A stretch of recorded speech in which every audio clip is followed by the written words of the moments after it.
قمری نظام میں 4 مہینے تو بالخصوص ان کے نام اللہ نے رکھے ہیں، یہ جو حرمت والے 4 مہینے جن میں سے ایک محرم بھی ہے۔ اچھا جی، جب بھی نیا مہینہ اسلامی شروع ہوتا ہے یا نیا سال، تو بہت سے لوگ ایک سوال پوچھتے ہیں کہ اسلامی سال یا مہینے کے آغاز پر مبارکباد دینا کیسا ہے؟ بالکل جائز ہے، دے سکتے ہیں، کوئی مسئلہ نہیں ہے، دینی چاہیے۔ 10 محرم کو اپنے گھر والوں کے لیے کھانے پینے میں وسعت پیدا کرنا، اگلے 1 سال کے رزق کی کشادگی کا وعدہ۔ ڈالر آج 225 کا ہوا ہے نا، اللہ نہ کرے یہ 425 کا بھی ہو جائے تو رب کا وعدہ کشادگی کا ہے۔ اور حضرت حسین رضی اللہ عنہ کی شہادت کو وجہ بنا کر اس کو غم اور نحوست کا مہینہ قرار دینا، یہ کون لوگ کر سکتے ہیں جو شہادت کے مقام سے واقف نہیں ہے؟ تو ربیع الاول میں تو کوئی شادی کی ممانعت نہیں سمجھتا، تو محرم میں کیوں؟ ذوالحجہ اسلامی سال کا آخری مہینہ ہے اور آج اس کی 20 تاریخ ہے۔ 9 یا 10 دن کے بعد نیا سال شروع ہو جائے گا، یعنی محرم کا مہینہ شروع ہو جائے گا۔ جب بھی نئے سال کی ابتدا ہونے لگے، پرانا ختم ہونے لگے، تو ہمیں اپنے محاسبے کی ضرورت ہے۔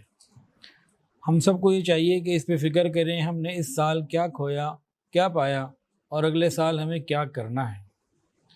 اگر من حیث الامہ یا پوری قوم کے، پوری پاکستانی قوم کی بھی اگر بات کی جائے تو میرے ذاتی خیال کے مطابق 90% سے زیادہ لوگ دینی معاملات میں پچھلے سال کیا کھویا اس کی فکر نہیں رکھتے، اگلے سال کیا کرنا ہے اس کی فکر نہیں رکھتے۔ اور اللہ رب العزت نے کبھی اس قوم کی حالت نہیں بدلی جسے اپنی حالت بدلنے کا خود بھی خیال نہ ہو۔ ہم بے عملی بلکہ بد عملی کی زندگی گزار رہے ہیں۔ اللہ تعالی ہمیں اس بات کی سمجھ عطا فرمائے۔ مومن جو ہے کبھی بھی غفلت کا شکار نہیں ہونا چاہیے، اس کی زندگی ہر وقت الرٹ، ہر وقت وہ آن ڈیوٹی ہے۔ ذوالحجہ کا مہینہ یہ قربانیوں کا مہینہ ہے۔ حضرت ابراہیم علیہ السلام کی قربانی اور حضرت اسماعیل علیہ السلام کی قربانی، یہ قربانی کا مہینہ۔ محرم کا مہینہ یہ بھی قربانیوں کا مہینہ۔ اس میں کیا یہ غموں کا مہینہ کہہ لیجئے، اس اعتبار سے کہ غم کا مہینہ تو نہ کوئی دن ہے نہ کوئی حال، لیکن اس اعتبار سے میں بات کر رہا ہوں کہ یکم محرم کو حضرت عمر فاروق رضی اللہ تعالیٰ عنہ کی شہادت کا دن، 10 محرم کو حضرت حسین رضی اللہ تعالیٰ عنہ کی شہادت کا دن، تو کہ ایک طرف قربانیاں ہی قربانیاں ہیں، ابتداء میں بھی قربانیاں اور انتہا میں بھی قربانیاں۔ حضرت ابراہیم علیہ السلام نے اپنے عمل سے ملت ابراہیمی کو یہ سبق دے دیا، یہ پیغام دے دیا کہ اللہ تعالیٰ کی رضا کے لیے تمہیں اگر زندگی کی سب سے قیمتی چیز بھی قربان کرنی پڑی ہے۔ حضرت ابراہیم علیہ السلام نے ملت ابراہیمی کو یہ پیغام دے دیا کہ اگر تمہیں اللہ رب العزت کی رضا کو حاصل کرنے کے لیے اپنی زندگی کی سب سے قیمتی ترین چیز بھی قربان کرنی پڑے تو قربان کر دینا، دریغ نہ کرنا، پیچھے نہ ہٹنا، قربان کر دینا۔ حضرت اسماعیل علیہ السلام نے کیا پیغام دیا؟ عملاً انہوں نے یہ پیغام دیا کہ اللہ رب العزت کا حکم پورا کرنے میں اگر گردن بھی چھری کے نیچے آ جائے تو کوئی بات نہیں۔ حضرت اسماعیل علیہ السلام نے کیا پیغام دیا کہ اللہ تعالیٰ کا حکم پورا کرنے میں اگر گردن بھی چھری تلے آ جائے تو گردن سرکنی نہیں چاہیے، گردن نہیں ہٹانی، چھری رکے نہ رکے وہ الگ معاملہ۔ اور محرم کا مہینہ، اس میں کچھ ایسے حادثات ہوئے جو آج تک یاد ہیں، قیامت تک یاد رہیں گے۔ جب بھی محرم کا مہینہ آئے ہمیں چند کام کرنے چاہیے۔ ایک کام تو یہ کہ پچھلے سال ہمارے کون کون سے عزیز و اقارب دنیا سے چلے گئے، ان کے لیے دعا، ایصال ثواب، اور اسی ضمن میں یہ فکر کہ اب مجھے بھی جانا ہے، پتہ نہیں کس وقت جانا ہو جائے، اور جو عزیز و اقارب موجود ہیں ان کا خیال، ان کی خدمت، بالخصوص جو بڑی عمر کے ہیں، ماں باپ ہیں، ان کا خیال کرنا۔ اس کے علاوہ جب بھی محرم کا مہینہ زندگی میں آئے، جیسے کہ اب انشاءاللہ آنے والا ہے، ہم ارادہ یہ کریں کہ 5 نمازیں باجماعت اپنے اپنے وقت پر پڑھیں گے۔ حضرت حسین رضی اللہ تعالی عنہ نے کربلا میں تلواروں کی چھاؤں میں بھی نماز قضا نہیں ہونے دی، اس وقت بھی انہوں نے سجدہ کیا۔ اس کے علاوہ تلاوت قرآن پاک، اس کا خدا کے لیے ہم کوئی ترتیب بنا لیں۔ اب امت گانوں پہ لگ گئی، موبائل پہ لگ گئی، میوزک پہ لگ گئی، قرآن مجید کی تلاوت کو بھولتی جا رہی ہے۔ بہت تھوڑے لوگ رہ گئے ہیں جو قرآن مجید کی روزانہ تلاوت کرنے والے ہوں۔ فیس بک کا پیج ہم روز کھولتے ہیں، قرآن مجید کا پیج روز نہیں کھولتے، یہ بدنصیبی اور محرومی کی بات ہے۔ قیامت کے دن حسرت ہوگی اس کے اوپر۔ تو ہم قرآن مجید کے لیے بھی کوئی وقت نکالیں۔ چوتھا کام ہم کیا کریں نئے سال میں؟ اپنی اپنی صلاحیت، اپنی اپنی استعداد، اپنے اپنے وسائل کے مطابق دین اسلام کی ترویج کے لیے، تبلیغ کے لیے، اس کو پھیلانے کے لیے ہم اپنا کردار ادا کریں، اپنے حصے کا دیا جلاتے جائیں۔ پورا سال ہم نے اگر دین کا کام کوئی نہیں کیا تو اس سے زیادہ بدنصیبی اور کیا ہے؟ تو جتنی اللہ نے ہمت اور توفیق دی ہوئی ہے، ہم اس سے آگے بڑھ کے ہمت فکر کریں دین کا کام کرنے کی۔ یہ ہماری ذمہ داری ہے تاکہ اگلی نسلوں کو دین پہنچے۔ اس کے علاوہ جو ہماری ذمہ داری ہے، اپنے اندر احساس ذمہ داری کو پیدا کرنا۔ میں ملازم اگر ہوں تو ملازمت میں کیا میری ذمہ داری ہیں، ان کا احساس۔ میں اگر فیکٹری کا مالک ہوں، دکان کا مالک ہوں، تو میری کیا ذمہ داری ہیں، ان ذمہ داریوں کا احساس۔ میں ایک پاکستان کا شہری ہوں تو بطور شہریت، ایک شہری، اچھا شہری ہونے کی میری کیا ذمہ داریاں ہیں، اپنی ذمہ داریوں کا احساس پیدا کرنا۔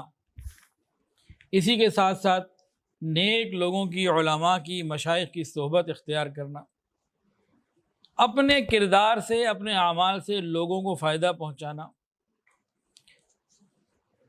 اور اپنے گھر کا ماحول اسلامی بنانا۔ گھر کے ماحول کے اوپر بہت توجہ کی ضرورت ہے۔ ہم اپنے گھر کے ماحول کو پاکیزہ بنائیں، اسلام کے مطابق بنائیں، پھر دیکھیں اللہ تعالیٰ کی رحمتیں کیسے آتی ہیں۔ اور ایک اور کام جو بہت زیادہ اہمیت کا حامل ہے، جو ہمیں کرنا چاہیے، اپنی نسلوں کی صحیح تربیت اسلام کے مطابق۔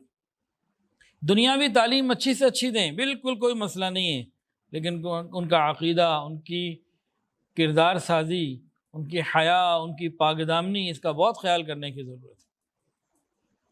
جب سید عطا اللہ شاہ بخاری رحمۃ اللہ کی وہ بات مجھے یاد آتی ہے جو انہوں نے 1949 میں کہی تھی کہ ہندوستان میں ایسی محنت کی جا رہی ہے کہ وہاں مسلمان نہ باقی نہ رہے، اور پاکستان میں ایسی محنت کی جا رہی ہے کہ یہاں اسلام نہ رہے۔ اور اگر کسی کی آنکھیں کھلی ہوں، اگر وہ غور کرے تو پاکستان میں واقعتاً یہ کام ہو رہا ہے۔ بہت سارے تعلیمی اداروں میں اور بہت سارے اور مقامات کے اوپر نوجوان نسل یہ اسلام سے اور اسلامی شعائر سے بہت دور ہو چکی ہے۔ یہ وہ نوجوان نسل ہے جن کے ماں باپ نسبتاً نیک اور پاکیزہ تھے، اور یہ تو بے حیائی کی دلدل میں ڈوب گئے۔ جب یہ خود ماں باپ، نانا نانی، دادا دادی بنیں گے، پھر پاکستان کا کیا ہوگا؟ اللہ ہماری حفاظت فرمائے۔ محرم کے مہینے کے حوالے سے چند باتیں کرنی ہیں۔ اسلامی نقطہ نظر سے محرم کا مہینہ چاند والے سال یعنی قمری نظام کا پہلا مہینہ ہے۔ یہاں سے اسلامی سال کا آغاز ہوتا ہے۔ ایک لفظ ہم نے سنا ہوگا، کیلنڈر۔ ہم سب جانتے ہیں کیلنڈر کسے کہتے ہیں۔ یہ تاریخی نظام کو کہتے ہیں۔ اردو میں نظام الاوقات، عربی میں تقویم، اور انگلش کے اندر جو ہے کیلنڈر کہتے ہیں، سنسکرت میں پترا کہتے ہیں، اور ہندی زبان میں جنتری کہتے ہیں۔ یہ کیلنڈر یا تقویم یہ ہماری زندگی گزارنے کے لیے بے حد ضروری۔ اس کے بغیر ہم ماضی کے حادثات، ماضی کے واقعات، ماضی کی باتیں یاد نہیں رکھ سکتے۔ مستقبل کے حوالے سے بھی ضروری، گھر میں شادی ہے، کوئی تقریب ہے کسی قسم کی، کوئی معاہدہ کرنا ہے، بہت ساری چیزوں کے لیے ہر وقت تاریخ کی ضرورت ہوتی ہے۔ اس کے بغیر انسان کی زندگی ہو ہی نہیں سکتی۔ یہ ایک نظام ایسا ہے تاریخ کا جو ہر شخص کے لیے ضروری۔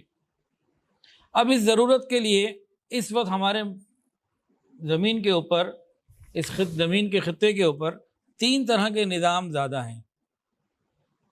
3 طرح کے نظام ہیں۔ شمسی نظام سورج والا، قمری نظام چاند والا، اور نجومیوں کا نظام، یہ 3 نظام اس ضرورت کو پورا کرنے کے لیے موجود ہیں۔ اب شمسی نظام جو ہے، اس شمسی نظام کے اندر بھی کئی نظام ہیں جو ہیں شمسی، لیکن اس کی ترتیب، ابتدا اور انتہا مختلف ہے۔ اس میں سب سے پہلا بڑا اور مشہور وہ انگریزی ہے، عیسوی ہے، میلادی ہے، کئی نام ہیں اس کے۔ آپ کو ایک بات بتا دوں، حضرت عیسیٰ علیہ السلام کے ساتھ اس کی نسبت یہ کوئی 700-800 سال کے بعد جا کے، اس سے پہلے یہ گریگوری بھی تھا، کوئی بھی نام تھے اس کے، عیسوی نہیں کہا جاتا تھا، لیکن بہرحال آج یہ اتنا مشہور ہو گیا کہ سن عیسوی ہم اس کو لکھتے ہیں۔ سیدنا عیسیٰ علیہ السلام کے ساتھ اس کی نسبت ثابت نہیں، لیکن مشہور اتنی ہو گئی ہے کہ ہر آدمی وہ لکھتا ہے، بولتا ہے۔ تو بہرحال اس کو انگریزی بھی کہتے ہیں، میلادی بھی کہتے ہیں، عیسوی بھی کہتے ہیں۔ اس سال کی ابتدا جنوری سے ہوتی ہے اور اختتام دسمبر میں۔ جنوری، فروری، مارچ، اپریل، مئی، جون، یہ جو مہینے ہیں، ان میں سے بعض مہینوں کی نسبت دیوتاؤں کے ساتھ ہے، دیویوں کے ساتھ ہے۔ تو یہ انگریزی مہینہ ہو گیا، انگریزی سال ہو گیا۔ دوسرا سولر سسٹم میں دوسرا نظام کون سا ہے؟ وہ ہے بکرمی۔ ہندوستان کا بادشاہ تھا بکر ماجد۔ جب فتوحات ہوئیں تو اس کے اعزاز میں سال شروع کیا گیا، اور اس کا پہلا مہینہ چیت اور آخری مہینہ پھاگن ہے۔ چیت، بیساکھ، جیٹھ، اساڑھ، ساون، بھادوں، کوار، کاتک، اگھن، پوس، ماگھ اور پھاگن، یہ 12 مہینے ہیں۔ سولر نظام کے اندر تیسرا نظام فصلی ہے۔ فصلی بٹیرے نہیں، وہ الگ چیز ہوتی ہے۔ یہ فصلی نظام کیا ہوتا ہے کہ دیہاتیوں نے، کسانوں نے، زراعت ایگریکلچر کے لوگوں نے اپنی ضرورت کے مطابق ایک نظام تشکیل دے دیا جو ان کے اعتبار سے ہے۔ وہ کیا کہلاتا ہے جی؟ وہ فصلی نظام کہلاتا ہے۔ اس کے بھی 12 مہینے ہیں: بیساکھ، جیٹھ، اساڑھ، ساون، بھادوں، اسوج، کاتک، مگر، پوس، ماگھ اور پھاگن۔ ان میں انہوں نے 4 مہینوں کی ڈویژن کی ہوئی ہے، 4 مہینے گرمی کے، 4 مہینے سردی کے اور 4 مہینے بارشوں کے ہیں۔ انہوں نے اپنی فصل کے حساب سے نظام بنایا ہوا ہے۔ تو انسانی نظام ہے۔ نجومی اعتبار سے جو نظام ہے اس کو کہتے ہیں شاخا۔ اس نظام کا نام ہے شاخا۔ جیسے شمسی اور قمری نظام ہے، تو اس نظام کا نام شاخا ہے۔ اس کے مہینے کون سے ہیں جی؟ 12 مہینے: حمل، سور، جوزہ، سرطان، اسد، سنبلہ، میزان، عقرب، قوس، جدید، دلو اور حوت، یہ آخری مہینہ ہے۔ اور اس نظام کے تحت بہت سارے لوگ دیکھتے ہیں آئندہ مہینہ کیسے گزرے گا، آئندہ سال کیسے گزرے گا، آئندہ زندگی کیسے گزرے گی۔ اور کوئی بھی میگزین لے لیجئے، اکثر میں آپ کو ملے گا کہ جی اب آئندہ آپ کے ساتھ یہ ہونے لگا ہے۔ آپ جولائی میں پیدا ہوئے ہیں، اس تاریخ سے پہلے تو آپ کا جناب عالی جو ہے کینسر ہے، اور یعنی سرطان، اور اگر آگے ہے تو اسد ہے، اور نہیں تو آپ حمل میں ہیں، کوئی سور میں۔ یہ سب چیزیں سب دھوکہ ہے، ان سب سے بچنے کی ضرورت ہے۔ نجومی کو ہاتھ دکھانا یہ دین سے دوری کی بات ہے، گناہ کبیرہ ہے۔ اور اس نظام کے تحت یہ بہت تفصیلات اس کی چلتی ہیں۔ ایک اور نظام ہے قمری نظام، جو محرم سے شروع ہو کے ذوالحجہ پہ مکمل ہوتا ہے، اور یہ 12 مہینے ہیں: محرم، صفر، ربیع الاول، ربیع الثانی، جمادی الاولیٰ، جمادی الاخری، رجب، شعبان، رمضان، ذوالقعدہ، ذوالحجہ۔ رجب، شعبان، رمضان، شوال بھی ہے درمیان میں۔ رجب، شعبان، رمضان، شوال، ذوالقعدہ، ذوالحجہ، یہ 12 مہینے اسلامی ہیں۔ اچھا جی، اب ہم ایک کمپیریزن کرتے ہیں۔ قمری نظام جسے ہم اسلامی نظام کہتے ہیں، تاریخی قمری نظام میں اور باقی جو نظام ہیں، ان کا آپس میں کیا فرق ہے؟ ہم قمری نظام کی افادیت کو، فضیلت کو اور اہمیت کو ابھی سن رہے ہیں کہ اس کی کیا اہمیت ہے۔ اس کے اوپر عام طور سے ڈسکشن نہیں ہوتی، اور نوجوانوں کو تو اس کا پتہ ہی نہیں۔ نوجوانوں کا کیا، بڑے لوگوں کو بھی اس کی فکر نہیں ہے کہ آج مہینہ کون سا ہے تو تاریخ کون سی ہے اسلامی، عام طور سے نہیں معلوم۔ اب جناب فرق گنتے جائیے، قمری نظام کی اہمیت اور فضیلت کو سمجھتے جائیے۔ پوائنٹ نمبر 1 وہ کون سا ہے جی؟ موجودہ قمری نظام، چاند والا نظام، یہ فطرت کا بنایا ہوا ہے، انسانوں کا بنایا ہوا گھڑا ہوا نہیں، یہ اللہ کا بنایا ہوا ہے۔ باقی جو نظام ہے وہ انسانی دماغ نے بنائے ہوئے ہیں، اسی لیے لیپ ایئر انہوں نے ڈالا کہ کسی طریقے سے اس کو ایڈجسٹ کر کے سیدھا کرو کھاتے کو، اور جو نجومیوں کا نظام ہے وہ تو ویسے ہی بیکار ہے نا، جھوٹ کا پلندہ ہے، کوئی دلیل ہی نہیں ہے۔ تو پہلی بات کیا بتائی جی؟ یہ اللہ کا بنایا ہوا نظام۔ دوسری بات، یہ جو موجودہ قمری تاریخیں ہیں، مہینہ ہے، جیسے آج جیسے آج ذو الحجہ کی 20 تاریخ ہے، آج ذو الحجہ کا مہینہ اس کی 20 تاریخ ہے۔ جب اللہ نے زمین آسمان کو بنایا تھا تو اسی ترتیب پہ بنایا، اور وہ ترتیب کا نظام صرف اور صرف اسلامی تاریخی تقویم، اسلامی کیلنڈر میں موجود، اس کے علاوہ کہیں مستند بات نہیں۔ یہ جو آج ہمارا رائج عیسوی نظام ہے، یہ کئی دفعہ تبدیل کیا ان لوگوں نے، بنانے والوں نے۔ 8 عیسوی میں تبدیل کیا، 799 میں تبدیل کیا، 1477 میں تبدیل کیا، 1582 میں 1582 میں ترمیم کی، مختلف چیزیں اس میں چینج ہوئیں، ان کی الگ تفصیلات ہیں، اس پہ ہم نہیں جاتے۔ خلاصہ یہ کہ یہ تو بار بار خود تبدیل کرتے رہتے ہیں، کو اب 500 سال سے نہیں کیا، لیکن بہرحال یہ کوئی مستند چیز نہیں۔ اگلا پوائنٹ، اسلام دین فطرت ہے۔ کیا ہے جی؟ اسلام دین فطرت ہے۔ اللہ نے تاریخی نظام بھی فطری عطا فرمایا۔ اللہ رب العزت نے جو تاریخی نظام عطا کیا، کوئی دیہات میں رہنے والا ہو، شہر میں رہنے والا ہو، پہاڑ میں رہنے والا ہو، دور دراز اور ایسی جگہ رہنے والا ہو جہاں آج انسان، عام آدمی نہیں پہنچ سکتا، ہو سکتا ہے کہیں ایسی جگہ جو بھی دریافت نہ ہوئی ہو، دنیا میں کسی جنگل میں کسی جگہ کچھ لوگ موجود ہوں۔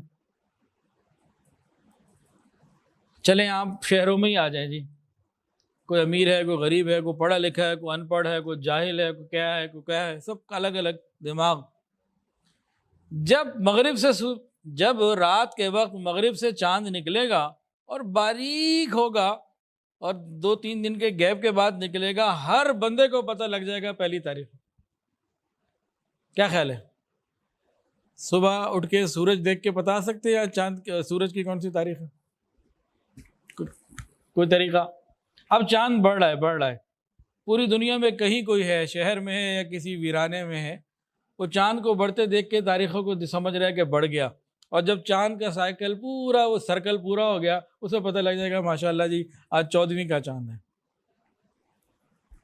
پھر اب یہ گھٹنا شروع ہو گیا، اس کو کیا پتہ لگ رہا ہے کہ اب مہینہ ختم ہونے کے قریب ہے، پھر کرتے کرتے بالکل باریک سا رہ گیا، لو جی اب تو مہینہ تقریباً اینڈ ہی ہو گیا، اور پھر بالکل غائب ہو گیا 2-3 دن کے لیے۔ تو اس کا مطلب یہ کہ اب نئے مہینے کا انتظار ہے اور یہ مہینہ ختم ہو رہا ہے۔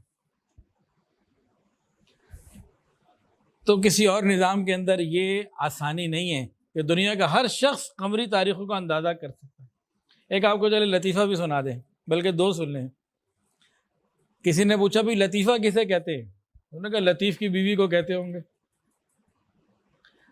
تو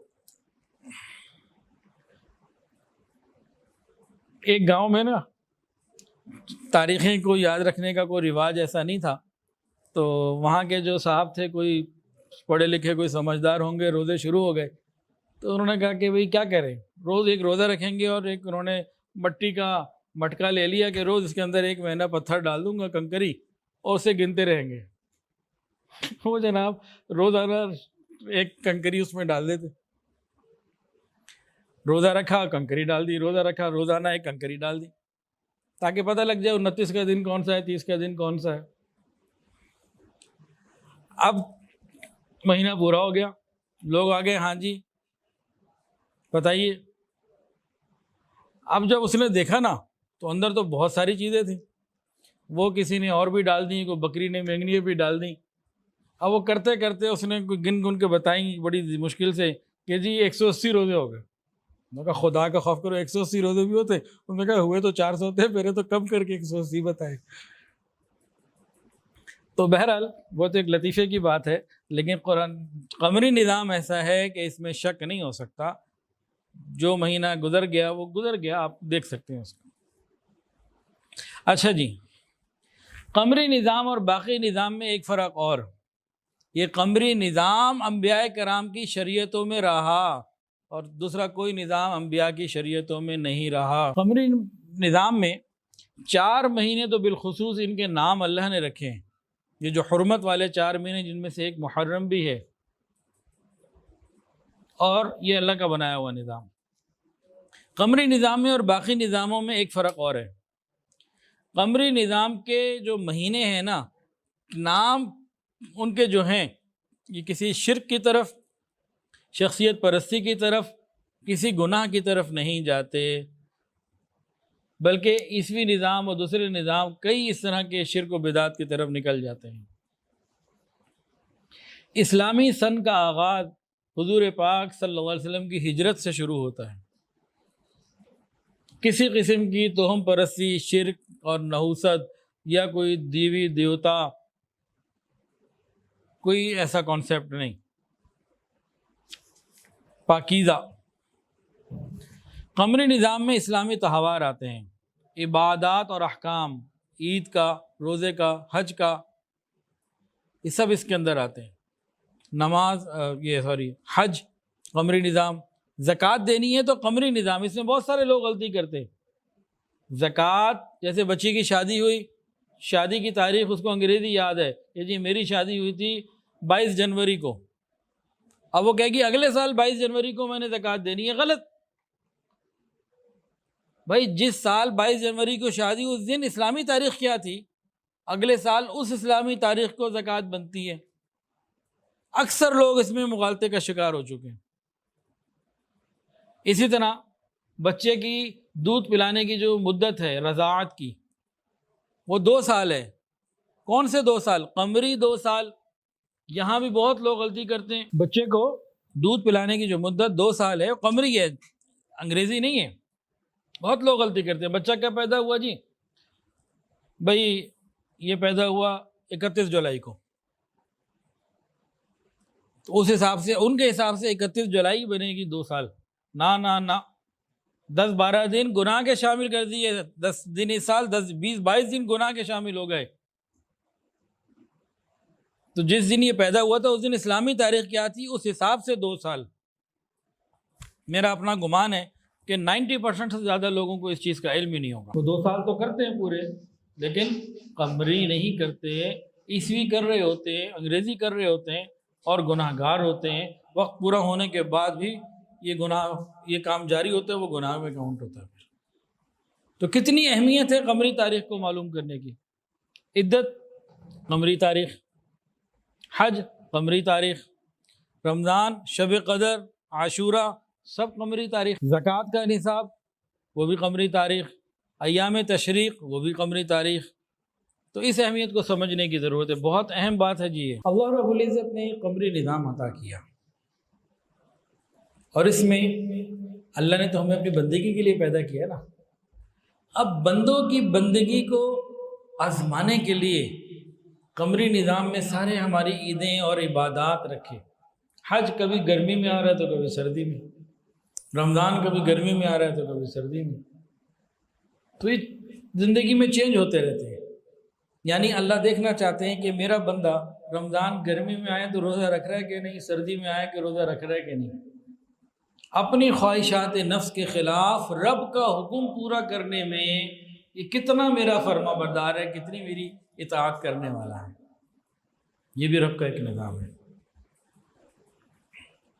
جبکہ جو سورج کا نظام ہے، اس میں جو اس نظام کے تحت جو قومیں اپنی عبادات اور اپنے دن مناتے ہیں، تو وہ تو جو چیز سردی میں اور زندگی بھر سردی میں ہی آنی ہے، جو گرمی میں زندگی بھر گرمی میں ہی آنی ہے۔ اچھا، ایک اور پوائنٹ بڑا پیارا، بڑا مزیدار، یہ جو قمری نظام ہے نا، اس کا مسلمانوں کے دلوں کی خوشی سے اور دلوں کی کیفیت سے بڑا تعلق ہے۔ وہ کیسے؟ عید اور بقرعید، سال میں صرف 2 عیدیں ہیں جی اسلام میں۔ ہم تو بڑھتے جا رہے ہیں، اللہ نہ کرے کہ بڑھیں، لیکن یہ آئندہ آپ دیکھیں گے یہ 10-20 ہو جائیں گی، درجن سے تو زیادہ ہو ہی جائیں گی۔ بڑی تیزی سے ہم ترقی پہ ہیں، لیکن اللہ کے نبی نے تو 2 ہی منائی۔ اچھا، یہ دونوں عیدیں جب آتی ہیں نا، اب چاند 29 کو ہونا ہے کہ 30 کو ہونا ہے کسی کو پتہ نہیں، تو ایک دلی کیفیت ہوتی ہے 29 رمضان کو اور 30 رمضان کو، جب یہ چاند کا ایک تعلق ہوتا ہے نا، تو دلوں میں جیسی چاند کا اعلان ہوتا ہے، عید کا اعلان ہوتا ہے، تو خوشی کی ایک عجیب سی کیفیت آ جاتی ہے۔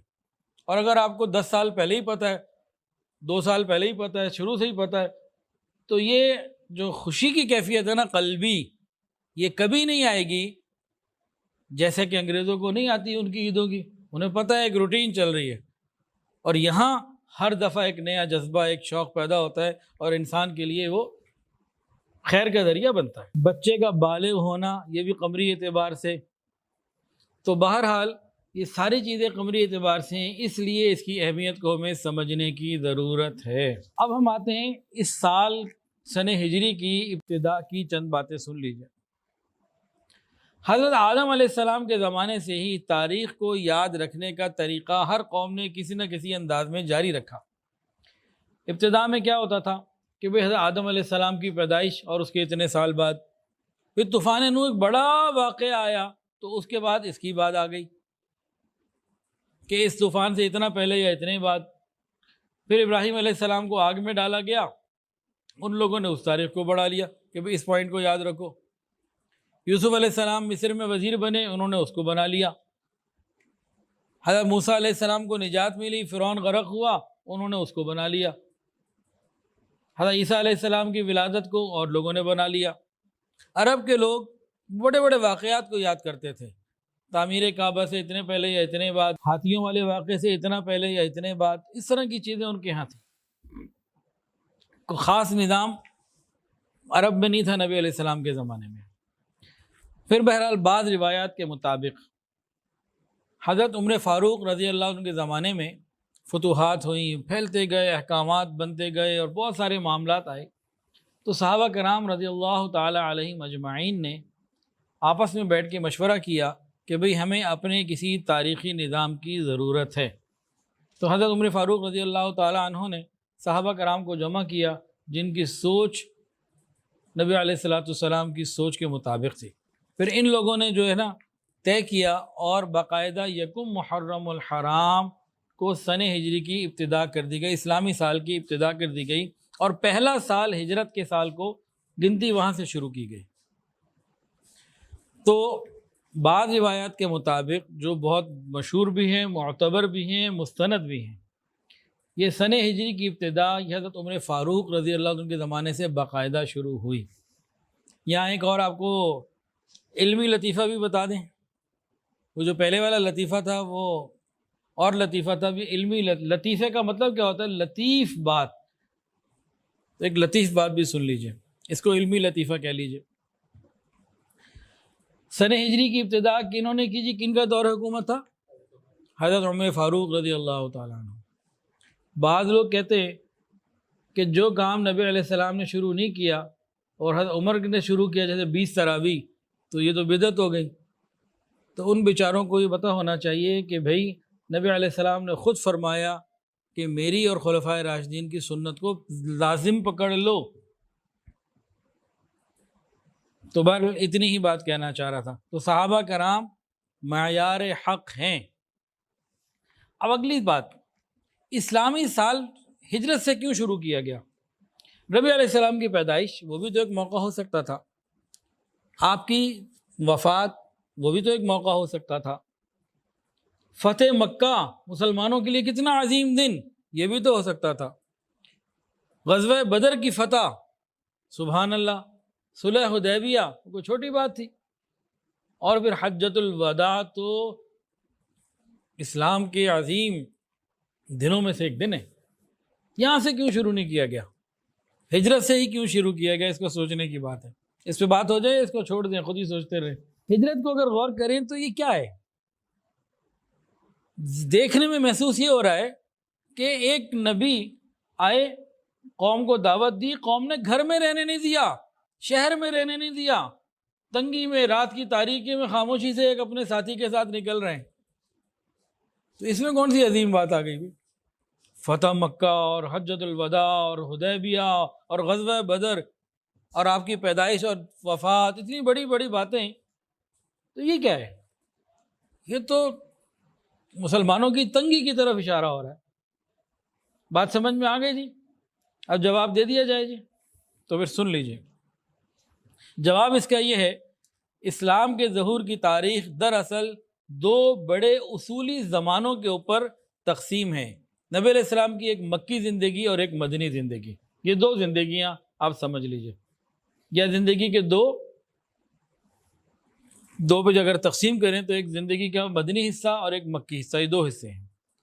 نبی علیہ السلام کا پہلا زمانہ نبوت کے اظہار سے شروع ہو کے ہجرت پہ مکمل ہو رہا ہے، اور اس کی ابتدا غار حرا کے اعتکاف سے ہوتی ہے اور تکمیل غار ثور کے قیام پر۔ اور نبی علیہ السلام کی زندگی کا ایک دوسرا حصہ، ان دو ادوار میں سے دوسرا دور، وہ ہجرت کے بعد سے شروع ہوتا ہے اور حجۃ الوداع پر مکمل ہو جاتا ہے۔ اس کی ابتدا فتح مدینہ اور انتہا فتح مکہ ہے۔ اب کون کون سے پوائنٹس ہیں؟ یہ جناب عالی 12 پوائنٹس ہیں، جس سے اندازہ ہوگا کہ صحابہ کرام نے کتنی دور اندیشی سے، حضرت عمر فاروق رضی اللہ تعالیٰ عنہ کو یہ مشورہ کس نے دیا تھا؟ سیدنا علی رضی اللہ تعالیٰ عنہ کا یہ مشورہ تھا۔ جب صحابہ نے مشورے کیے نا تو کئی مشورے آئے، حضرت علی رضی اللہ تعالیٰ عنہ کا یہ احسان ہے، یہ ان کا مشورہ تھا کہ ہجرت سے اس سال کی ابتدا کی جائے، اور حضرت عمر فاروق رضی اللہ تعالیٰ عنہ کو یہ بات بہت پسند آئی۔ انہوں نے پھر کہا کہ جو حضرت علی رضی اللہ عنہ کی بات ہے بہت ہی بہترین ہے، اس کے اوپر پھر فیصلہ کر دیا گیا۔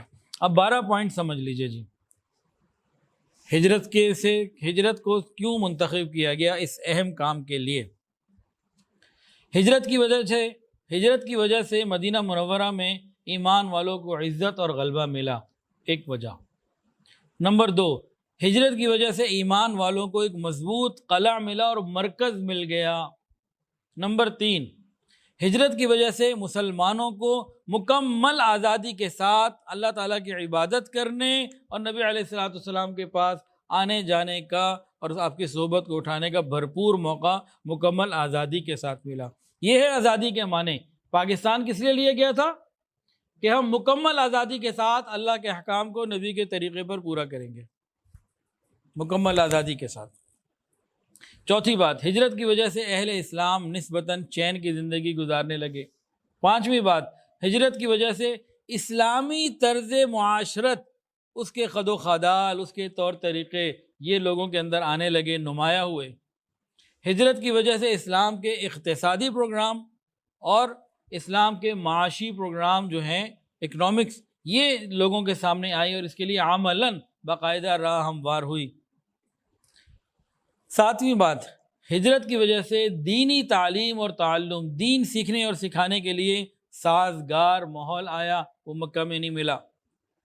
آٹھویں بات، ہجرت کی وجہ سے آزاد فضا میں رہ کے لوگوں کو دین سکھانے کا موقع ملا۔ نویں بات، ہجرت کی وجہ سے تعلیمات اسلام کی اشاعت اور تبلیغ کے لیے پوری دنیا میں پھیلنے کا اور بڑھنے کا ذریعہ بنا۔ 10ویں بات، ہجرت کی وجہ سے ایک اسلامی حکومت قائم ہوئی جس کے سربراہ نبی صلی اللہ علیہ وسلم تھے، جو شروع تو ہوئی مدینہ منورہ اور اس کے مضافات میں، پھر پھیلتے 22 لاکھ کلومیٹر تک تو حضرت عمر کے زمانے میں تھی، پھر اور آگے بڑھتی گئی۔ حضرت امیر معاویہ رضی اللہ عنہ کے زمانے میں تو اور بہت زیادہ تھی۔ کہتے ہیں جی علماء سیاست میں کیوں ہیں؟ نبی علیہ السلام نے سیاست کی ہے، بنی اسرائیل کے انبیاء سیاست کرتے تھے۔ علامہ اقبال کا شعر ہے، جدا ہو دین سیاست سے تو رہ جاتی ہے چنگیزی۔ اچھا جی، 11ویں بات، ہجرت کی وجہ سے اسلام کا اہم فریضہ جہاد، اس کے اوپر عمل کرنا نصیب ہوا۔ اور 12ویں بات، بہت ہی پوشیدہ اس میں سبق اور بھی ہے، بہت ہی خوبصورت اور بہترین، کہ جب سن ہجری بولا جائے گا تو ہجرت کی یاد آئے گی، اور ہجرت کی یاد جب آتی ہے تو انسان ہجرت کے مفہوم کو سمجھنا بھی چاہتا ہے، ہجرت کہتے کسے، تو انسان کو یاد آئے گا کہ اسلام کو مضبوط کرنے کے لیے ہجرت کی ضرورت رہتی ہے، اور ہجرت اصل کے اندر اپنی قوم، اپنے خاندان، وطن، رسم و رواج اور غیر مسلموں کے طریقوں کو چھوڑنے کا نام ہجرت ہے، گناہوں کو چھوڑ دینے کا نام ہجرت ہے۔ تو ہمیں بھی ہجرت کرنی چاہیے گناہوں کو چھوڑ کر نیکی کی طرف۔ یہ تو ایک بات ہو گئی۔ یہ اگلی بات، یہ جو قمری تقویم ہے، کیلنڈر، اسلامی کیلنڈر، اس کے استعمال میں ہمیں کیا فوائد ملیں گے اگر ہم اس کو یاد رکھیں؟ پہلی بات تو یہ ہے کہ یہ یاد رکھنا فرض علی الکفایہ ہے۔ بعض لوگوں کو ضرور یاد ہونی چاہیے، اگر کسی کو یاد نہ ہو تو پوری امت گناہ گار ہوگی۔ دوسری بات، اگر ہم اس نیت سے یاد رکھیں کہ شریعت کے احکامات سب اسی سے متعلق ہیں تو ثواب بھی ثواب۔ تیسری بات، یہ قمری نظام کو یاد رکھنا یہ انبیاء کرام، صحابہ کرام اور نیک لوگوں کا طریقہ۔ چوتھی بات، قمری نظام کو یاد رکھنا یہ اسلامی تشخص برقرار رہتا ہے، ایک ہماری انفرادیت برقرار رہتی ہے، اور ان مسلمان کی ایمانی غیرت کا بھی یہ تقاضا ہے کہ ان کو یاد رکھیں۔ تو تمام قسم کے اداروں کو اس پہ خیال کرنے کی ضرورت۔ اچھا جی، جب بھی نیا مہینہ اسلامی شروع ہوتا ہے یا نیا سال، تو بہت سے لوگ ایک سوال پوچھتے ہیں کہ اسلامی سال یا مہینے کے آغاز پر مبارکباد دینا کیسا ہے؟ بالکل جائز ہے، دے سکتے ہیں، کوئی مسئلہ نہیں ہے، دینی چاہیے۔ تو یہاں تک تو کچھ بات ہو گئی محرم اور سن ہجری کو لے کے۔ اب ہم آتے ہیں جی ماہ محرم۔ ماہ محرم الگ چیز ہے اور 10 محرم کو ہم الگ ذکر کریں گے۔ فی الحال ہم آتے ہیں کہاں پہ جی؟ ماہ محرم۔ ماہ محرم کا کیا مطلب ہے جی؟ محرم الحرام کا مہینہ۔ محرم کے معنی کیا ہیں؟ معظم، محترم اور عزت والا، معزز، یہ اس کا مطلب ہے۔ تو یہ بڑی عزت والا اور برکتوں والا مہینہ ہے، اور جو سال کے 4 مہینے متبرک ہیں ان میں سے یہ ایک مہینہ ہے۔ نبی علیہ السلام نے فرمایا رمضان کے روزوں کے بعد سب سے بہترین روزے اللہ کے نزدیک محرم کے مہینے کے روزے ہیں۔ پورے مہینے میں کوئی بھی روزہ رکھے، پہلی سے لے کے 29 یا 30 تک، یہ بہت ہی مقبول اور اللہ تعالیٰ کو بہت ہی پسند ہے۔ حضرت علی رضی اللہ عنہ نے کسی نے پوچھا کہ رمضان کے روزوں کے علاوہ کس مہینے میں روزہ رکھنا بہتر ہے؟ تو فرمایا کہ اللہ کے نبی نے یہ بتایا تھا کہ محرم کے مہینے میں روزے رکھو، اور اللہ نے اس مہینے میں کسی قوم کی توبہ قبول کی تھی، توبہ بھی کرو۔ تو محرم کا مہینہ خود بخود ایک برکت والا مہینہ ہے۔ تو یہ تو محرم کے مہینے کی بات ہو گئی۔ کیا بات؟ یہ حرمت والا مہینہ، اس پورے مہینے میں کسی بھی دن کوئی انسان روزہ رکھے یہ اللہ کو بہت پسند ہے۔ اور یہ حرمت والے مہینے میں ایک بات خود بخود آ جاتی ہے کہ ان دنوں میں گناہ نہیں کرنا چاہیے، نافرمانی نہیں کرنی چاہیے، کہ جو اللہ کے یہاں عزت والے دن ہوتے ہیں، راتیں ہوتی ہیں، ان میں احترام کرنا چاہیے ان کا۔ اگر کوئی احترام نہیں کرتا اور گناہ کرتا ہے تو یہ زیادہ گناہ کی بات ہے۔ ہم آ جاتے ہیں 10 محرم۔ 10 محرم کا دن جسے عاشورہ بھی کہتے ہیں۔ ہمارے ہاں بہت سارے حلقوں میں 10 محرم مشہور ہے فقط سیدنا حسین رضی اللہ عنہ کی شہادت اور کربلا کے واقعے کی وجہ سے۔ یہ کم علمی کی بات ہے۔ یہ وہ لوگ ہیں جن کو یہ دھوکہ لگ جاتا ہے نا کہ محرم کے مہینے کی عزت اور حرمت حضرت حسین رضی اللہ عنہ کی وجہ سے ہے، یہ وہ غلط بات سمجھ لیتے ہیں۔ پہلے تو اس دماغ کو، اس عقل، اس چیز کو ٹھیک کرنے کی ضرورت۔ حضرت حسین رضی اللہ تعالیٰ عنہ نواسہ رسول ہے، جگر گوشہ رسول ہیں، اور جگر گوشہ رسول کے بیٹے ہیں، جگر گوشہ بطول ہے، خود بہت بڑی عظیم ہستی ہیں اور ان کی قربانی بھی بہت بڑی ہے۔ ہم اس میں یہ کہیں گے کہ اللہ نے ایک عظیم مہینے کے عظیم دن میں ایک عظیم ہستی کو شہادت کا مقام عطا کیا اور ان کی بلندی میں اور ترقی میں اضافہ اور کر دیا، ترقی اور ہو گئی۔ محرم کی عزت حرمت شروع سے چلی آ رہی ہے، بہت ساری روایات ہیں۔ تو فرعون کا غرق ہونا اور حضرت موسیٰ علیہ السلام کا نجات کا حاصل ہونا اس وقت تو ہزاروں سال پرانی بات ہے، نبی علیہ السلام کی پیدائش سے پہلے کی بات ہے۔ تو یہ تو شروع سے عزت اور حرمت والا چلا آ رہا ہے۔ ابھی تو نبی علیہ السلام کی شادی نہیں ہوئی تھی، اس وقت بھی محرم 10 محرم کا دن عزت والا تھا۔ پھر نبی علیہ السلام کی شادی ہو گئی، اب حضرت فاطمہ کی ابھی شادی نہیں ہوئی تھی، نبی علیہ السلام روزے رکھتے تھے حضرت حسین کی پیدائش سے پہلے۔ تو شروع سے چلا آ رہا ہے۔ سیدنا حسین رضی اللہ عنہ کا مقام بہت عظیم اور بلند ہے، اس عظیم مقام کو محرم کی وجہ سے مزید زیادہ نور علی نور ہو گیا معاملہ، یہ آپ سمجھ لیجیے۔ محرم کا روزہ، 10 محرم کا روزہ، 10 محرم کا روزہ، اس کے بارے میں سن لیجیے۔ نبی علیہ السلام نے فرمایا کہ میں اللہ سے امید رکھتا ہوں کہ عرفہ 9 ذوالحجہ کا روزہ 2 سال کے گناہوں کی معافی، اور عاشورہ یعنی 10 محرم کا روزہ 1 سال کے گناہوں کا کفارہ ہے۔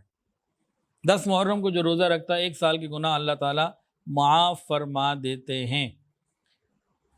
عبداللہ ابن عباس رضی اللہ عنہ فرماتے ہیں کہ نبی علیہ السلام کسی خاص دن کے روزے کا اہتمام جو فرماتے تھے نا، وہ 10 محرم کا تھا، رمضان کے علاوہ میں۔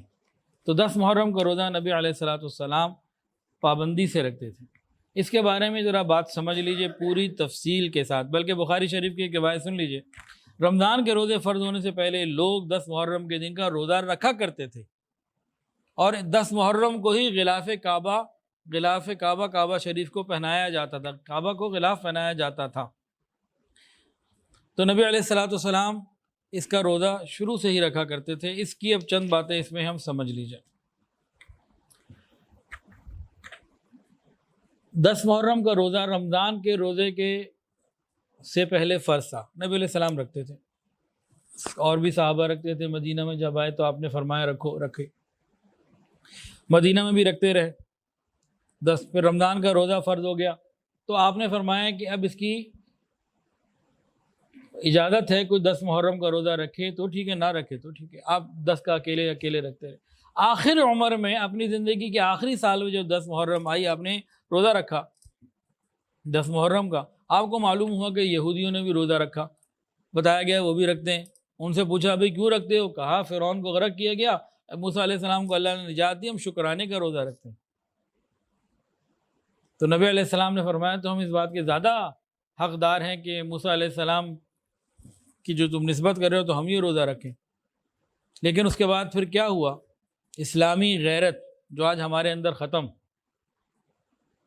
اسلامی غیرت کی وجہ سے ایک بات آئی، صحابہ نے بھی پوچھا تو نبی علیہ السلام نے فرمایا اگلے سال جو ہوگا وہ 10 کے ساتھ 9 یا 11 کا روزہ رکھے، ایک دن آگے پیچھے روزہ رکھے، یہ حکم آ گیا۔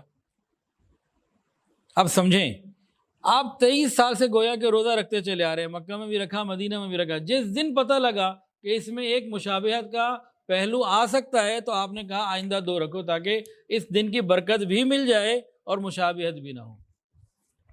وہ کہتے ہیں جی اسلام میں بڑی آسانیاں ہیں، یہ جو علماء ہیں نا بڑے تنگ دل ہوتے ہیں، سخت کر دیتے ہیں، جو مرضی کھاؤ، جو مرضی پہنو، جو مرضی کرو، اسلام میں تو کوئی پابندی ہے ہی کوئی نہیں۔ جناب اسلام میں آسانیاں ہیں، من مانیاں نہیں ہیں۔ ہم من مانی کو آسانی کا نام دے دیں تو پھر بات ہی غلط ہے۔ اسلام میں آسانی ہے، من مانی نہیں ہے۔ ہم نے من مانی کو آسانی کا نام دے کے بات کہیں اور لے گئے۔ رسول اللہ صلی اللہ علیہ وسلم نے فرمایا کہ مشرکوں کی، یہود کی مخالفت کرو۔ ہم جب بھی 10 محرم کا روزہ رکھتے ہیں تو 7، 9 یا 11 کو جوڑتے ہیں، کیوں؟ اصل تو 10 ہے، صرف اور صرف وہ اس لیے رکھوایا گیا کہ تم مخالفت کرو۔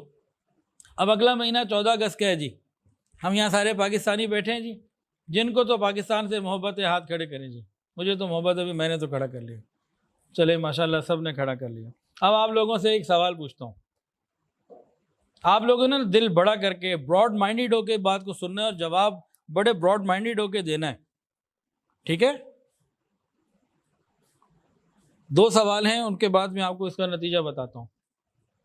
اگر کوئی شخص، نہیں سوال ایک ہی ہے، اگر کوئی شخص 14 اگست کو خوشیاں منائے، آزادی کی، جھنڈے لہرائے اور جناب اس دن دعائیں مانگے ملک کی ترقی کی، اسے ہم کیا کہیں گے؟ محب وطن۔ یہی بندہ اگر 14 کے بجائے 15 کو خوشی منائے تو ہم کیا کہیں گے جی؟ غدار کہیں گے۔ کیا کہیں گے جی؟ کیا کہیں گے جی؟ کیوں؟ آپ کے دل اتنے تنگ کیوں ہو گئے؟ کیا کیا اس نے؟ دوسروں کا دن ہی تو منایا ہے نا، کیا کیا اس نے؟ وہ کہے میرا آئی ڈی کارڈ نادرا کا، میں پاکستان میں پیدا ہوا، میرا باپ بھی پاکستان میں پیدا ہوا، میں مروں گا بھی یہیں۔ ہم کیا کہیں گے؟ ہماری قومی غیرت گوارا نہیں کرتی کہ آپ غیروں کا دن منائیں۔ ہم سب نے جتنے یہاں بیٹھے ہیں، اگر کوئی پاکستانی 15 اگست کو خوشی منائے گا ہم اس کو کہیں گے غدار۔ تو کوئی کلمہ پڑھنے والا غیروں کا لباس پہنے کلمہ پڑھنے والا غیروں کے طریقے اپنائے، کلمہ پڑھنے والا غیروں کے دن منائے، ہم علماء کو کہتے ہیں کیوں اتنے تنگ دل ہو گئے جی؟ اگر کسی کے اندر شرم اور حیا ہو تو یہاں تک بات سمجھ میں آتی ہے۔ تو من مانی ہمارے اندر ہے جس کو ہم آسانی کا نام دے دیتے ہیں۔ کسی کو کہو جی آپ برتھ ڈے نہ بنایا کریں، اور نہیں جی نہیں آپ کیوں اتنی سختی کرتے ہیں، بھئی یہ آپ غیروں کا لباس مت پہنا کریں، نہیں جی اسلام میں تو کوئی ڈریس کوڈ نہیں ہے۔ چپڑاسیوں کا ڈریس کوڈ ہے دنیا میں، ویٹر کا ڈریس کوڈ ہے دنیا میں، اگر نہیں ہے تو مسلمان کا ڈریس کوڈ نہیں ہے جی۔ کہ جی کیوں آپ کرتے ہیں؟ اصل میں ہم نے من مانی کو آسانی کا نام دے دیا کہ ہمارا اپنا من نہیں مانتا کہ مسلمانوں والا لباس پہنے، من نہیں مانتا کہ طرز اپنا جو معاشرت ہے، بود و باش ہے، اپنی ظاہری کیفیت ہے، حیثیت ہے، اپنا ظاہر ہے، لباس، یہ سب نبی علیہ السلام کے مطابق بنائیں۔ ہماری بچیوں کے نام کیا ہیں عورتوں کے؟ فاطمہ، زینب، مریم، رقیہ، ہاجرہ، اس طرح کے نام ہیں۔ جن لوگوں کے نام پہ نام رکھیں ان کے لباس کو، ان کے طریقے کو، ان کے پردے کو اپنانے کی ہمارے یہاں ہمت نہیں ہوتی، ہم کرتے نہیں، اور کہتے ہیں علماء کو جی یہ تنگیاں پیدا کرتے ہیں۔ اصل جرم کیا ہے ہمارا؟ من حرامی حجت ہزار، اسی طرح کا ایک جو کوئی ہے نا وہ محاورہ، مسجد تو بنا دی شبر میں ایمان کی حرارت والوں نے، من اپنا پرانا پاپی تھا برسوں میں نمازی بن نہ سکا۔ تو ہم من مانی کو آسانی کا نام دے کے علماء کو برا بھلا کہہ رہے ہیں۔ رسول اللہ صلی اللہ علیہ وسلم نے منع فرمایا اکیلے 10 کا روزہ مت رکھنا۔ اگر عقل اور غیرت اور شرم ہو تو بہت کچھ سمجھ میں آ سکتا ہے، اور وہ اگر ہم نے دبا دی ہے کہیں پہ تو بس پھر ہم کیا سمجھائیں، ہم نے تو بات پہنچا دی ہے، وما علینا الا البلاغ۔ اللہ ہماری حفاظت فرمائے۔ تو 10 محرم کو جناب روزہ رکھنا یہ عبادت ہے، لیکن 9 یا 11 کا ساتھ جوڑیں گے۔ ساتھ ہی ساتھ ایک سوال پیدا ہوتا ہے لوگوں میں کہ جی صرف اکیلے 10 محرم کا ہم روزہ رکھ لیں تو کیسا ہے؟ مناسب نہیں ہے، 2 روزے رکھنے چاہیے۔ پھر بہت سے لوگ پوچھتے ہیں جی اگر ہم یہ جو نفلی روزے ہیں 9، 10 یا 10، 11، اس میں قضا روزے رکھ لیں تو کیسا ہے؟ تو دیکھیں بھئی اگر کسی کے قضا باقی ہیں تو بہترین ترتیب یہی کہ پہلے قضا روزے پورے کرے تاکہ قرض تو ادا ہو، تو ایک دفعہ پورے ہو جائیں گے تو پھر اگلے معاملات چلیں گے۔ اچھا جی، اب 10 محرم کے حوالے سے ایک اور بات، 10 محرم کو اپنے گھر والوں کے لیے کھانے پینے میں وسعت پیدا کرنا، اگلے 1 سال کے رزق کی کشادگی کا وعدہ۔ ڈالر آج 225 کا ہوا ہے نا، اللہ نہ کرے یہ 425 کا بھی ہو جائے تو رب کا وعدہ کشادگی کا ہے، لیکن ہم 10 محرم کو یہ کام کریں پورے یقین کے ساتھ اور حدود میں رہتے ہوئے جتنا بتایا گیا۔ اللہ تعالیٰ اگلے سال کے رزق میں وسعت پیدا فرمائیں گے۔ گناہوں سے بچنا بھی ضروری ہے، بعض مرتبہ گناہ کی وجہ سے انسان رزق سے محروم ہو جاتا ہے، یہ حدیث ہے۔ ساری دنیا کو کھلانے کی، قرضہ لے کے یا دکھاوا کرنے کی یا پریشان ہونے کی ضرورت نہیں ہے، جتنا کا آ گیا اتنا کر لے، بس زیادہ آگے نہ بڑھنے کی ضرورت نہیں ہے۔ لا تقدموا بین یدی اللہ و رسولہ، اللہ اور اس کے رسول سے زیادہ آگے مت بڑھا کرو، پیچھے رہنے کی ضرورت ہے، جتنا کہا ہے اتنا کر لیں، اپنے اوپر، اپنے گھر والوں کے اوپر، تو جس کی اندر جو گنجائش ہے اپنے اندر رہے، اور اللہ خیر صلی اللہ، مسئلہ ہی ختم ہو گیا۔ اب اس میں فضول خرچی کرنا، گناہ کرنا، یا پھر یہ سمجھنا جی آج تو کھچڑی ہی پکانی ہے، آج تو حلوہ ہی بنانا ہے، آج تو حلیم ہی بنانی ہے، تو یہ باتیں غلط ہیں بھائی۔ جو مرضی آسانی سے بنا لیں، جتنی بات حدیث میں ہے اس کے اندر رہیں، باقی پریشانیوں سے نکلے تو مزے میں رہیں گے انشاءاللہ، نہیں تو پریشان ہی رہیں گے۔ وہ میں شوق بھی ہے، وہ کہتے ہیں نا کچھ شہر کے لوگ بھی ظالم سن کو سانو مرندہ شوق بھی سی، تو یہ سارے کام ہمارے پاس ہیں، ہم نے پھر نہیں ماننا، پھر کوئی نہ کوئی ہم نے نا ادھر ادھر سے نکال کے حلیم بنا ہی لینی ہے کہ آج 10 محرم میں آج تو حلیم بنانی ہے۔ یہ سادگی والی بات ہم نے ماننی نہیں ہے، سن لی سب نے، ماننی تو شاید 100 میں سے کتنے لوگ ہیں، بس وہ آپ کو بھی پتہ ہے، مجھے بھی پتہ ہے۔ 10 محرم کے دن رونے کی کوئی فضیلت نہیں ہے جی، ایسی بھی بعض لوگ باتیں سنا لیتے ہیں۔ پھر 1 محرم یا 10 محرم کی رات میں یا دن میں کوئی خاص عبادات، کوئی خاص نفل، کوئی خاص طور طریقے، ایسا کچھ نہیں ہے جی۔ پورا مہینہ حرمت والا ہے، جتنے چاہے روزے رکھیں، 9، 10 کا روزہ رکھیں یا 10، 11 کا رکھیں، ایام 20 13 14 15 کے روزے رکھیں، اس مہینے گناہوں سے اپنے آپ کو بچائیں، بس اللہ تعالیٰ خیر فرما دیں گے انشاءاللہ تعالیٰ۔ یہ تصور کرنا کہ 10 محرم کا دن بڑا گرم ہوتا ہے، وہ بھائیو کبھی سردی میں آتا ہے، کبھی گرمی میں آتا ہے، کبھی برسات میں آتا ہے، کبھی بارش بھی ہوتی ہے، تو اس طرح کا تصور کرنا بھی مناسب نہیں ہے۔ محرم کے مہینے کو منحوس قرار دینا، غم والا قرار دے دینا، اس میں شادی بیاہ نہ کرنا، یہ سب باتیں جہالت کی باتیں ہیں، نبی علیہ السلام سے، دین سے بہت دوری کی باتیں ہیں۔ اور حضرت حسین رضی اللہ عنہ کی شہادت کو وجہ بنا کر اس کو غم اور نحوست کا مہینہ قرار دینا، یہ کون لوگ کر سکتے ہیں جو شہادت کے مقام سے واقف نہیں ہیں؟ شہید کو مردہ کہنا قرآن میں منع کیا گیا، اللہ ان کو رزق دیتے ہیں۔ انبیاء کرام اور نبی علیہ السلام نے فرمایا کہ جنت میں جانے کے بعد جنتی بار بار تمنا کریں گے ہمیں شہادت ملے، تو شہادت تو بہت بڑا مقام ہے۔ اسی طرح سوگ 3 دن ہے، بیوی نے کرنا ہے شوہر کے لیے تو پھر اس کی عدت ذرا، اس کا سوگ تھوڑا زیادہ ہے، باقی تو برسوں کے بعد اور صدیوں کے بعد سوگ کا کوئی رواج نہیں۔ پھر 10 محرم میں اگر حضرت حسین رضی اللہ عنہ کی شہادت کا واقعہ ہے تو بھئی ربیع الاول میں نبی علیہ السلام کے دنیا سے جانے کا واقعہ ہے، جس میں سارے اہل بیت غمگین تھے، سارے صحابہ غمگین تھے۔ اس سے بڑا حادثہ اس زمین کے لیے کوئی اور نہیں کہ نبی علیہ السلام رحمۃ للعالمین جن کے لیے کائنات بنائی گئی وہ واپس تشریف لے گئے۔ تو ربیع الاول میں تو کوئی شادی کی ممانعت نہیں سمجھتا، تو محرم میں کیوں؟ شوال کے مہینے میں حضرت حمزہ رضی اللہ عنہ کی شہادت، 70 صحابہ کی بے دردی سے شہادت، ناک کان کاٹے گئے، کتنی عورتیں بیوہ ہوئیں، کتنے بچے یتیم ہوئے، نبی علیہ السلام آنسوؤں سے روئے۔ اور اسی شوال میں عید منائی جاتی ہے، عید الفطر 1 شوال کو۔ رمضان کے مہینے میں حضرت علی رضی اللہ تعالیٰ عنہ حسنین کریمین کے والد شہید ہوئے، تو رمضان میں بھی شادیاں ہوتی ہیں۔ ذوالحجہ کے مہینے میں حضرت عثمان غنی رضی اللہ تعالیٰ عنہ کی غمناک شہادت، 40 دن پانی بند کیا گیا، کن کے لیے؟ جنہوں نے اہل مدینہ کو پانی کے کنویں وقف کر کے دیے، ان کی شہادت کا واقعہ ہے، تو اس میں بھی۔ پھر جمادی اولیٰ کے مہینے میں نبی علیہ السلام کے 3 محبوب صحابی حضرت زید بن حارثہ، حضرت جعفر طیار، حضرت عبداللہ ابن ابی رواحہ رضی اللہ تعالیٰ عنہما جنگ معطا میں شہید ہوئے۔ آپ کی آنکھوں سے آنسو نکلے، اتنا روئے کہ ہچکیاں بند گئیں۔ لیکن جمادی الاولیٰ کے مہینے میں بھی شادی منع نہیں، تو اس بات کو ہمیں سمجھنے کی ضرورت ہے۔ اللہ ہمیں سمجھ عطا فرما دے۔ اور ایک چیز ہے صبر و تحمل، اور ایک ہے مرنے والوں پہ رونا دھونا۔ حدیث سن لیجئے، 4 برائیوں کے بارے میں نبی علیہ السلام نے فرمایا کہ میری امت جو ہے نا، جاہلیت کی یہ 4 چیزیں کبھی نہیں چھوڑے گی۔